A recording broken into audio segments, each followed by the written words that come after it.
Ay, mis hijos.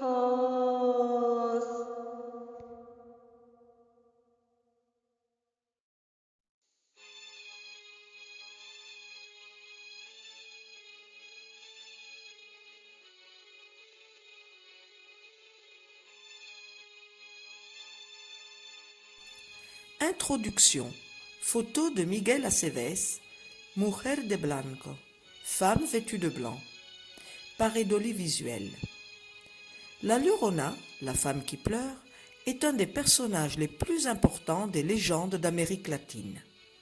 Le fantôme de cette jeune femme apparaît pendant les nuits de pleine lune, près des lagunes, des fleuves, des cascades et des lacs, ou lors de fortes pluies. Elle est indissolublement liée à l'eau et apparaît aussi sur les rives des torrents secs. C'est une âme en peine qui vague à la recherche de ses enfants qu'elle a tués. La Llorona est à la fois une seule femme et plusieurs femmes. Chaque pays d'Amérique latine a sa propre Llorona, et bien qu'il existe plusieurs versions racontant la vie de cette mère éplorée, les histoires grosso modo se ressemblent. La déesse Cihuacoatl, l'ancêtre de ce fantôme, vaguait la nuit. Elle se désespérait du triste sort de ses fils. Dans ce cas, il s'agit des habitants de Tenochtitlan, l'actuel Mexico. C'est avec elle que naît le mythe de la Llorona.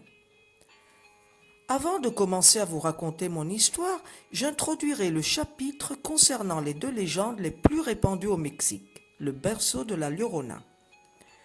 Vous trouverez les deux versions que j'ai traduites dans le livre 50 légendes mexicaines de terreur de l'écrivain journaliste Juan Antonio Amezcua Castillo de Mexico sur son aimable concession.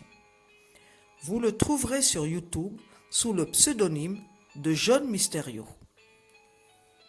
La Llorona se base sur des témoignages de personnes qui l'ont vue et entendue. J'ai publié dans l'appendice de cette histoire ce que mes amis du Mexique, des États-Unis et d'autres pays d'Amérique latine ont partagé avec moi. De nombreuses légendes et de nombreuses expériences personnelles. Les protagonistes de ce roman s'expriment avec les mêmes mots que l'on retrouve dans les témoignages qui me sont parvenus, afin que la description de ce fantôme soit très fidèle. Bonne lecture!